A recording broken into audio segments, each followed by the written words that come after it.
Camp থেকে দু চারজন যদি বেরিয়ে যায়, কোথাও চলে যায়, সেটা নিরূপণ করা আমাদের জন্য কঠিন। আপনি কি করে জানবেন জাতীয় পরিচয়পত্রে রোহিঙ্গা নাই?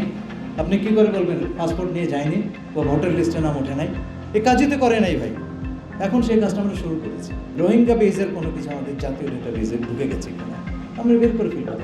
রোহিঙ্গাদের সংখ্যা কত এইটা রেজিস্ট্রেশন এবং এটার বায়োমেট্রিক্স ডেটা ভেরিফিকেশন এটা করে UNHCR, তারা সেটা করে থাকেন।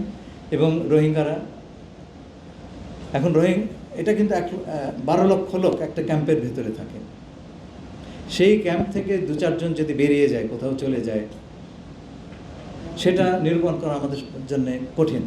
এবং যেটা হয়েছে খুব দুঃখজনক, যেটা UNHCR এর সঙ্গে আমাদের একটা MOU ছিল, এখনও আছে, মেমোরেন্ডাম অফ আন্ডারস্ট্যান্ডিং।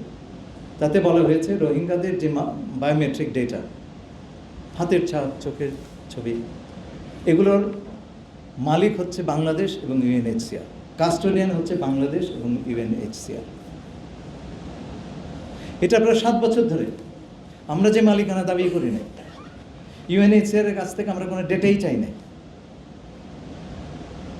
ইলেকশন কমিশনের সঙ্গে আমার আলাপ হলো, আমি তাদের জিজ্ঞেস করলাম আপনাদের ডেটা বেজের সঙ্গে রোহিঙ্গা ডেটা বেজের যোগাযোগ আছে কিনা? তারা বললেন এই কথা তো কেউ বলে নাই। এইটা নাম না হলে পরে আপনি কি করে জানবেন জাতীয় পরিচয়পত্রে রোহিঙ্গা নাই? আপনি কি করে বলবেন পাসপোর্ট নিয়ে যায়নি বা ভোটার লিস্টে নাম ওঠে নাই? এ কাজই তো করে নাই ভাই। এখন সেই কাজটা আমরা শুরু করেছি।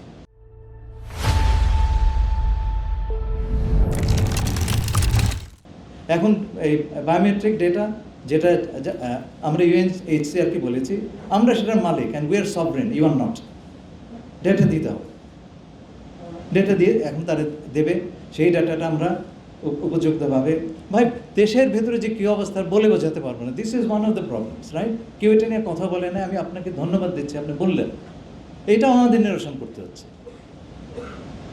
এখন এই ডেটা বেস, আমাদের ডেটা বেসে এটা যাবে, আমরা ক্রস চেক করব, তখন আমরা বুঝতে পারবো যে এটা যদি ইন্টারঅপারেবল হয়, আমরা সঙ্গে সঙ্গে বুঝতে পারবো যে আমাদের জাতীয় রোহিঙ্গা বেজের কোনো কিছু আমাদের জাতীয় ডেটা বেজে ঢুকে গেছে কিনা আমরা বের করে ফেলবো। তখন ইটস ভেরি সিম্পল। কিন্তু এই কাজটি হয় নাই, বোঝেন না ভাই কোন জায়গাতে আছি।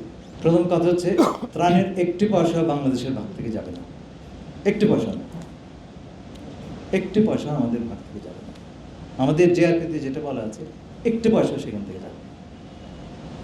রোহিঙ্গা ত্রাণের সামান্যতম অংশ ওখানে যাবে না।